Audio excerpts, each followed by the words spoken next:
Hello বন্ধুরা, আপনারা কি জানেন বাংলাদেশ যদি ঘুষ দুর্নীতিবাজ ও চাঁদাবাজ মুক্ত হয় তাহলে দেশটা কোথায় পৌঁছাবে?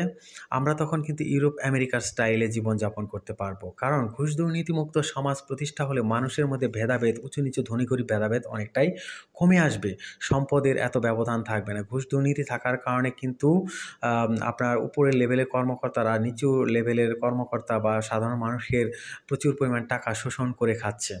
এবং যার কারণে কিন্তু অনেক উচ্চ এবং উচ্চবিত্ত নিম্নবিত্তের ভেদাভেদ তৈরি হয়েছে। এটা থাকবে না তখন, এবং দেখা যাবে সম্পদের সুষম বন্টন হবে। ঘুষ দুর্নীতিমুক্ত হলে আপনার বিপুল পরিমাণ রাজস্ব, ইনকাম ট্যাক্স কিন্তু রাষ্ট্রীয় কোষাগারে জমা হবে। তা থেকে সরকার কিন্তু সুষম বন্টন করতে পারবে সম্পদের, অর্থের।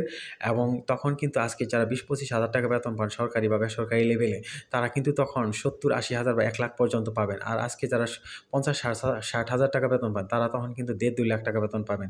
তখন কিন্তু আপনারা ভাই ইউরোপ আমেরিকার মতো চলতে পারবেন। তো এটাই হয় দুর্নীতিমুক্ত একটা, ঘুষমুক্ত যদি রাষ্ট্রের প্রতিষ্ঠা করা যায়, এটাই হয় তার অন্যতম গুণ। সবাইকে ধন্যবাদ।